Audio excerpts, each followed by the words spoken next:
What is up, everybody? John the Morgile here for another Flat Earth video. So let's get right into it. What you're looking at here is the current world record of distance landscape photography. The peak off in the distance, which is towards the middle left of the screen, is the silhouette of, and I'm going to butcher this, but it's Barre des Écrins. Which is about 4,000 meters tall. But keeping that picture in mind, and I will pull it back up, but it is just a really nice picture from over 275 miles away. And we'll get into describing the picture a little bit, but before we do, let's just go right into the curvature calculations, because I know that that's what everybody is going to want to see first, especially the globe Earth believers. So what you're looking at in this diagram is not to scale, but it's a breakdown of the geometry involved, assuming that the Earth is a sphere with a radius of nearly 4,000 miles. Now, the observer height, as you can see going from left to right here, is about 1.75 miles. And that would make their ground horizon distance, or the point where the observer's line of sight should become a tangent to the curve of the Earth. And that's at about 117.8 miles, and again that would be the ground horizon distance. Now, at that point of 117.8 miles, you can see that the line of sight begins to diverge from the quote-unquote curve of the Earth, and globe Earth believers say that everything beyond that point on the horizon should be obscured unless it is jutting up above the sea level. And so, as you can clearly see across the water, the entire mountain range, including the entire Barre des Écrins mountain, which is again towards the middle left of the image, and that would be the tallest peak. And geometrically speaking, that tallest peak should be buried by over a half a mile of curvature. Now, a few things going back to the image, and you can pause it on this if you want. Again, the total distance is 273 miles.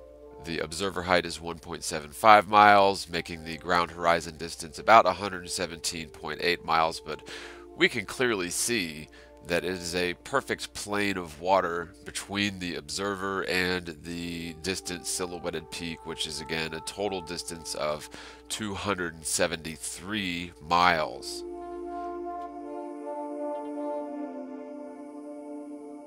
Now, just looking at this image a little bit more, it seems as if off to the left you can see, I guess, what appear to be either some sort of jetties or, I don't know, possibly waves. It's really hard to say, but it definitely looks like some sort of land or jetties or some sort of, little peninsulas or harbor area. It's hard to say, but it's sort of irrelevant. You can tell there's sort of two of those objects jutting out from the left-hand side of the image. And again, it's hard to gauge distance, but at some point beyond there, the line of sight would become a tangent to the curve of the Earth. And of course, that's what's claimed to be the horizon. Although what's interesting is the base of all that distant mountain range and the large peak, which is again over 270 miles away. That water forms a perfect plane all the way up to the horizon. And again, according to an assumed spherical Earth, your line of sight should become a tangent to the curve of the Earth, causing everything beyond that point to drop exponentially. And again, the tip top of those peaks should be covered by a full half mile and then some of that horizon line. And this is no mirage. When you factor in refraction, this it is claimed to work in favor of the globe all of the time at a standardized rate, which is just nonsense. Refraction certainly does occur, although it is a variable, and it will occur to varying degrees depending on conditions. And frankly, for people like the Metabunk site and the Metabunk calculator to claim something as ridiculous as standard refraction, that would be like saying standard rainbows or something, right? Because it's refraction is a variable phenomenon that occurs with light, and it's just really quite funny to me that globe Earth believers will set up their curvature calculations to include refraction to the maximum possible extent when, you know, in some cases refraction doesn't occur, and if it does occur, it's very minute, something like less than 10% of the entire distance involved would be affected by refraction. And there are some pretty recent studies, unless I'm misinterpreting them, that refraction works in the opposite way as is claimed by Metabunk, at least some of the time under the right conditions. But you know, to claim that there is something like standard refraction is really just quite absurd. The other reason that trying to figure in refraction into this sort of calculation is beyond asinine, because what we're actually seeing in terms of the distant mountain peak or any distant object jutting up above the sea level, for example, which is beyond the horizon, we're actually seeing perspective. And we would expect to see perspective, which again means the diminution in apparent angular size of an object proportional with its distance from the observer. In this series of images, I just want to show how an object, especially out at sea with undulating waves, objects such as a schooner, as it travels away from the observer, it doesn't actually shrink in size, but it apparently shrinks in size. And this is of course due to perspective, which happens inside the eye, doesn't actually occur in the real world. It's how we see the world is in perspective. And you can look into how the human eye works if you want to learn how perspective works. I've done videos on that. In this series of images, it shows how the angular size of this boat as it travels away from this observer as a sort of a side view. This is not to scale, but it shows how the angle, which while the boat is close to the observer is a very wide angle. You know, you'd have to look up to see the mast of the ship while it's close by to you. And as it travels further and further into the distance, the more acute that angle becomes. And at a certain point, once the ship goes beyond the horizon or an object goes beyond the horizon, then the angular or the apparent angular size of the object is too small for your eye to render, and it will appear to merge with the ground horizon first and diminish from the top down, because of course you cannot see through the ground. So a little bit of background and perspective is probably necessary here. You can see in this image the representing something like railroad tracks, parallel lines running away from you off into the distance. The railroad tracks, when they're near you, will appear to converge on a single point. And this is one of the biggest fundamental misunderstandings that most people have in terms of perspective, is the whole vanishing point. And it is asserted by sort of Art Class 101 that all parallel lines in perspective will appear to converge at the vanishing point, which is not accurate. What is accurate is that any parallel lines which are equidistant from the observer will appear to vanish at the same point. Such as the rails, but if you add lines parallel to the original lines which are further removed from the line of sight of the observer, then they will indeed vanish or appear to converge on the same datum line, but not at the same point.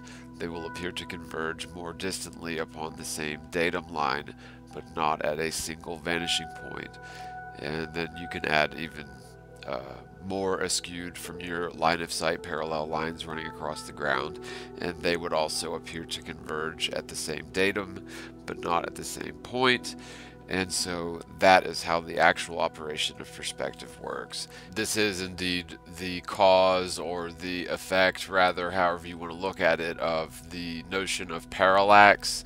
So in other words, parallax is caused by objects that are more distant to you appearing to travel at a slower rate than objects that are nearer to you, even though the two objects are traveling at the same speed. Or if you're driving through mountainous terrains at 60 miles an hour, the fence posts near you will appear to be racing by if you focus on them, although if you focus on the mountain in the distance, it'll appear to be essentially stationary. This is again what parallax is, and it's sort of the same thing that's going on here in terms of parallel lines and the actual operation of perspective. And this of course also applies to parallel lines which are vertically removed from your line of sight. So this image would sort of represent relatively nearby your line of sight parallel line, vertically removed from the ground. And then this image would represent, say, a 20-foot object, fairly well removed from your line of sight, vertically running parallel off into the distance with all these other lines, will not appear to converge at a single vanishing point as the blue lines, but it will appear to converge at that same datum at a further point along that datum line. So this is also the operation of perspective, what causes objects, even upon a perfectly calm water, such as a boat, to appear to converge bottom first with the horizon, is because, well, it continues to diminish in size equidistantly from top to bottom. However, once an object has traveled beyond your visual horizon, then the angle of the lines which are comprising your line of sight are all converging at the horizon.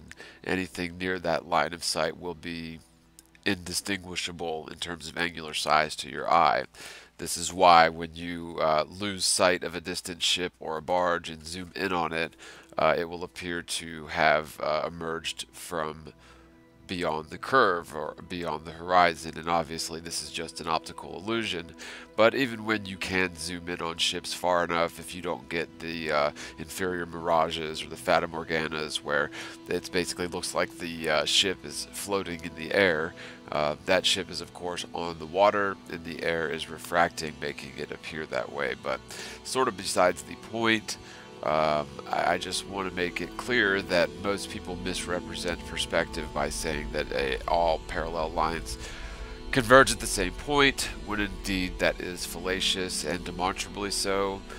Just study parallel lines in nature. You can experiment with this yourself and confirm that it is indeed true. Not all parallel lines converge at the same point. It depends on whether or not they are near or far from your line of sight. That's how perspective works in all actuality.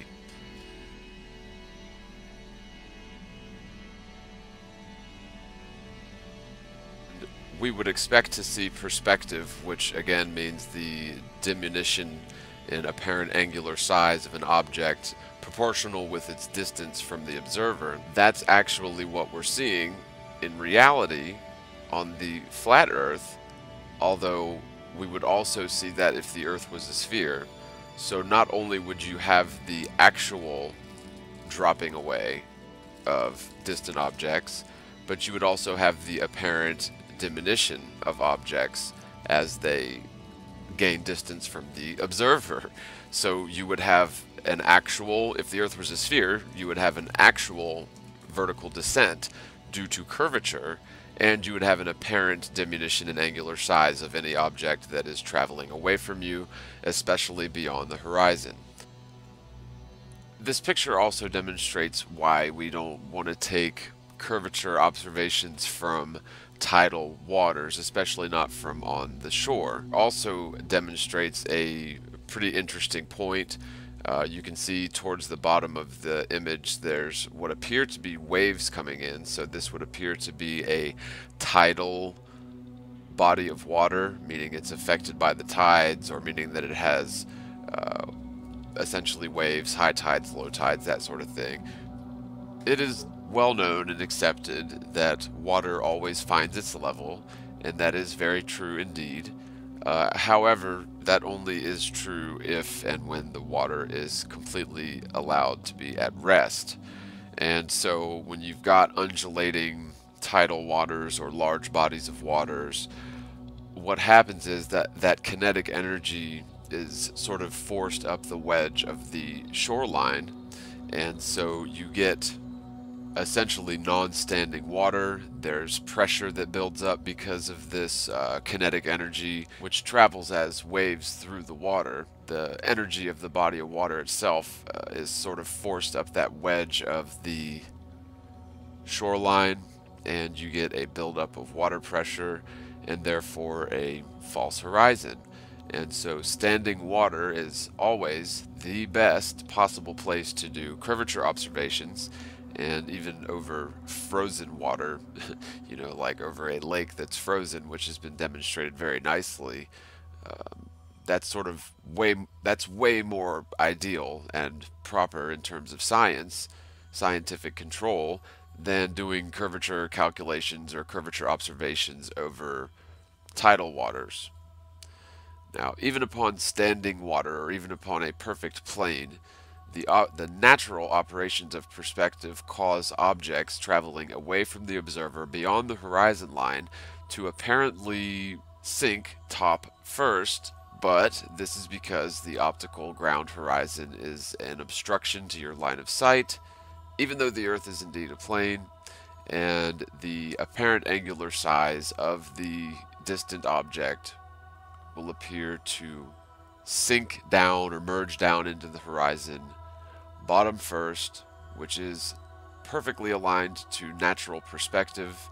It has to do with the way that our eyes work, and if you do long distance curvature observations over tidal waters, it is ill-advised or possibly even being deceptive, because again, undulating tidal waters will form an optical horizon, and if you're out at the beach or in a oceanic environment, the thick particulates of evaporating water and such low to the sea level cause all sorts of optical hindrances, distortions, mirages, and so tidal waters are just simply not preferred for long distance curvature observations.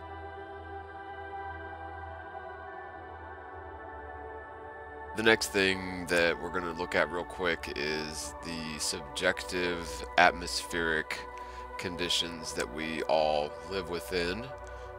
The atmosphere is, in the short range, totally transparent, obviously, but at certain distances the atmosphere becomes reflective and opaque, and this diagram sort of, well, poorly illustrates the point, but above our heads the atmosphere gets thinner and thinner and thinner with distance.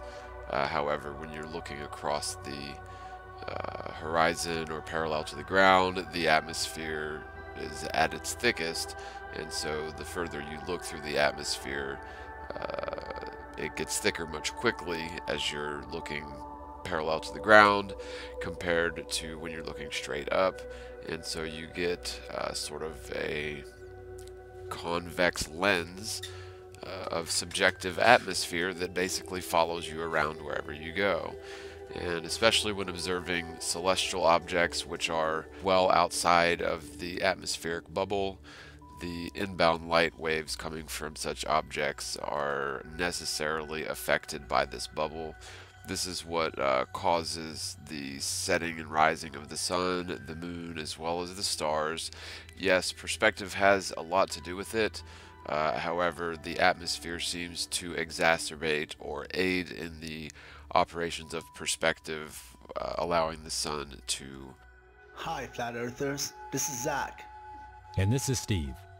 In the previous video, we gave you an introduction on how the refraction in the atmosphere, or the atmosplane, was the solution to the various visual problems that were not working on flat Earth models. If you haven't watched that video yet, click on this link to watch it now. Today we're gonna explain a little bit more by showing you the star trails from different locations on the flat Earth. Many people thought that the video we showed before was not enough to prove that refraction is the reason why the sun rises and sets, and many others thought that refraction would make the apparent sun appear higher up instead of down. So to make this clear, let me tell you that what we did was add the atmosphere to the flat Earth model in Cinema 4D. And Cinema 4D made the apparent sun go down, not us. So if there is anything wrong with this, then it will be Cinema 4D's fault. If you disagree with the software, please send them an email and see what they will tell you. Now picture the sun is above you and the last layer of the atmosphere or atmosplane is a lot closer to you than the sun. The refraction will happen until the last layer of the atmosplane, which goes to the ground, right? So looking at the sun from the ground through the atmosplane can make the apparent sun appear lower instead of higher. And if you look at it this way, the apparent sun will appear higher, right? But this is all incorrect. What you will see from the ground is the apparent sun only. So whether it appears here or there, it is always lower, and the real sun is always higher. Now the question is, what makes the sun go down as it moves away from you? There are a few theories about this, but they can all be wrong. But let us explain one theory. If the atmosplane is only 5 miles up and the apparent sun is right above it, then yes, perspective can make the sun go down in less than 7,000 miles away from the observer. And this will make the flat Earth model work. But you and I believe that the atmosplane or atmosphere is a lot thicker than that, therefore perspective would help a little, but not a lot. So if the real sun moves to the west for about 4,000 miles, how would the apparent sun look like from the observer's perspective? We can guess, but we will not know until we make a physical experiment that represents all of this. For example, we can do this in a big swimming pool to see how a refracted bulb will look like from far away, in order to see both refraction and perspective in action. If you guys can help, please contact us and let's prove this scientifically. But for now, let's just call it a theory. Because we're just trying to prove it in a 3D program. I'm pretty sure we are correct, but let's just call it a theory. Here is how the real sun and the apparent sun move in Cinema 4D. It's acting exactly how we expected.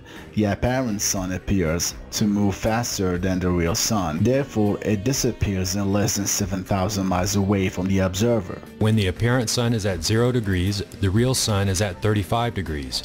And as the real sun rises at its normal speed, the apparent sun follows at a higher speed. The more they rise, the closer they get, and when they are 90 degrees, the refraction is 0. This is a diagram I made in AutoCAD with the real elevation angles of the sun that we get from suncalc.org. This is the location and dates that I used. You can try that yourself. So when we draw the angles accurately, we notice that the sun travels faster the more it moves away from the observer. As you can see, the distance between 5 and 6 p.m. is a lot longer than the distance between 4 and 5 p.m. And the distance between 12 and 1 p.m. is very close to the speed of the sun on the Tropic of Cancer. On the globe model, you can say it's the speed of the spinning Earth in the Tropic of Cancer. But of course, the apparent sun doesn't travel in a straight line like the real sun does. So the distance between each hour should not be so exaggerated. We can draw it like this, but this is nothing but a diagram. And by the way, if perspective is the reason why the sun sets on the flat Earth, then the more the sun moves away from us, the slower it should appear to us, right? Imagine yourself in the middle of a highway. The cars that pass by you will be moving in their real speed, but as they move away from you, they look like they are slowing down. But that doesn't happen with the sun, right? In fact, the sun appears to travel faster the more it moves away from you. So perspective is definitely not the only reason why the sun goes down. Here is how the star field would look if we removed the atmosphere. The place is Canary Islands, Spain. The lens that I used here has a 122-degree field of view, and as you can see, the stars never set because they are too high for perspective to make them rise or set. Their altitude now is about 4,000 miles. This number is fairly accurate and matches the rise and set times shown in the programs such as Stellarium. Now I am going to play the same video, but with the atmosphere or atmosphere added. As you can see, the video has changed completely and the star trails look exactly like the original picture. Here is the original taken on March 15, 2015.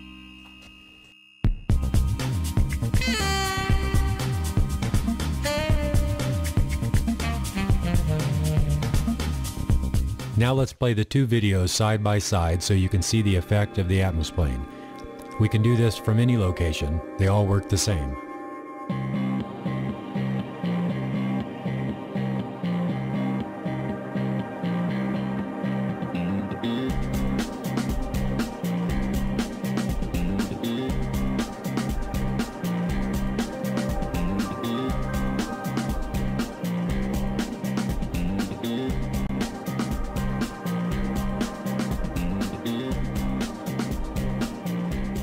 And here is another test in France.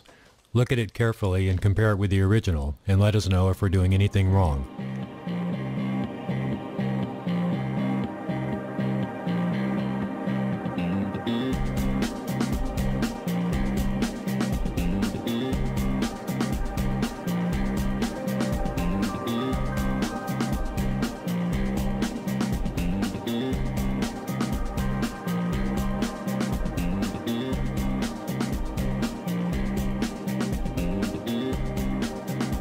And here is how the sun rises and sets in Salinas, California. We still need to make adjustments to the height of everything, but the atmosphere already makes them rise and set correctly. The atmosphere was the key to solving the puzzle.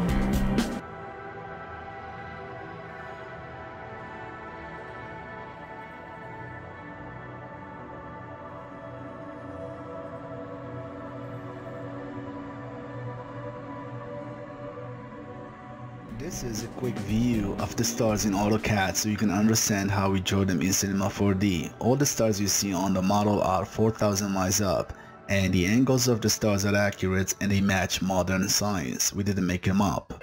And that Excel sheet on the left side of the screen shows all the data that we used. You can find it in the description. Here is a south view of the stars on the flat Earth with the atmosphere added. Now this should be enough for some trolls to see that wherever we are on the flat Earth, the sun and the stars will rise and set. And if they don't look like real life, then please try to understand that by adjusting the map and the height of all the objects in the sky can fix the problem. We still don't know for sure the heights of everything, and we still don't know for sure how the real map looks like. The point is that the atmosphere or atmosphere makes everything in the sky rise and set in Cinema 4D. If you think that the atmosphere should make things go up instead of down, then please talk to Cinema 4D programmers.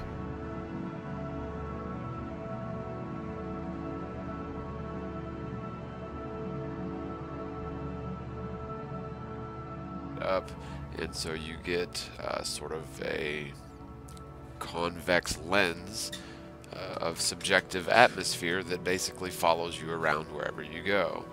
And especially when observing celestial objects which are, well outside of the atmospheric bubble, the inbound light waves coming from such objects are necessarily affected by this bubble. This is what causes the setting and rising of the sun, the moon, as well as the stars. Yes, perspective has a lot to do with it. However, the atmosphere seems to exacerbate or aid in the operations of perspective, allowing the sun to rise and set, the moon and the stars as well. So with that in mind, there's a few other interesting things that happen within the subjective convex lens of atmosphere that surrounds us. So we'll just look real quick at a panoramic view of star trails and the behavior of apparently from a single observational point. And again, this is sort of a time-lapse panoramic view. And if you take something like this, and I'm not saying that we live in a snow globe, what I'm saying is we all live within a subjective bubble of atmosphere that acts exactly like a convex lens. If you take something like this and apply it to, say, a spiral like this, then you get some pretty interesting effects. And just playing with this a little bit, yes, and again, special thanks to Curious J. Check out the YouTube channel. You can see how a convex lens will affect spiral shapes. And we know through either long exposure or time-lapse observation of Polaris that all of the other stars appear to go around Polaris. And there's a big hoopla about southern stars apparently rotating in the opposite direction, although this observation can be seen far north of the equator where the equatorial stars aren't even in view. Although this demonstration here sort of shows you an example of how a convex lens can apparently cause light to do funny things or appear to cause spiral patterns to do funny things. And again, I must reiterate, I'm not claiming that we live within a glass convex lens, but instead we all have a convex lens of atmosphere which follows us around everywhere and would necessarily distort star trail patterns in exactly the manner that we see here, which is fairly consistent with time-lapse panoramas of star trail patterns. And it is oddly reminiscent of a magnetic field, which is also very interesting. But just wanted to share this with you guys because there are explanations for apparent counter-rotation of the southern stars, including but not limited to the subjective convex lens of atmosphere that we all have following us around wherever we go. Also, the magnetic field of the Earth apparently being a magnetic vortex, magnetic vortices, which necessarily display the characteristic of counter-rotational velocities in the centripetal and centrifugal areas of that magnetic vortex. So southern star trails being counter-rotational to those in the north is not exclusive to a sphere, and frankly, without curvature or axial rotation to the Earth, then the Earth could not be a spinning sphere by basic fundamental physical definition. There's no theoretical mathematics needed, just simple observation, measurement, geometry, which literally etymologically means measure the Earth, a little bit of basic physics, and we all can clearly conclude without any sort of doubts that the Earth is certainly not a spinning sphere and is most certainly a stationary plane. And one more final thing to look at, I think it's sort of an interesting observation, but it is claimed by modern science that only spherical objects can cast spherical shadows, although nobody ever told these water bugs or bees on top of the water where their legs make little bitty indentations into the water through surface tension, and just that little bitty indentation in the surface of the water causes a fairly opaque and persistent shadow. And I'm not necessarily saying that space is water, although we do know that the atmosphere is comprised of gases, and gases on the macroscopic level behave as a liquid. And we also know through experiment that lower density gases such as hydrogen and helium tend to find their way up above the troposphere, and I believe there's good evidence to support the notion that such gases concentrated, very cold and condensed layer of hydrogen and helium, which is held in place by the static electric charge of the ionosphere or the magnetosphere itself. So not like a physical barrier in the sky, but an electromagnetic tendency for low density gases to remain within the Earth realm. It has nothing to do with gravity or the theoretical vacuum of space-time. It just has to do with the natural magnetic field of the Earth preventing low-density gases from escaping. And yeah, this would also have nothing to do with any sort of purported physical enclosure, physical glass, structure. So with that, I think I've covered everything that I wanted to cover in this video. Hope you all enjoyed it. If you'd like to support the channel and help me keep making videos and other efforts, you can do so directly via PayPal to www.paypal.me/themorguile1, or you could become a patron through Patreon for as little as $1 a month, or about 3 cents a day. At www.patreon.com/themorguile. And yeah, this is optional. You don't have to. All of my content is free. Although, should you choose to support the efforts, that's entirely up to you. Thanks so much. God bless you all. Spread the word, spread the world, and peace.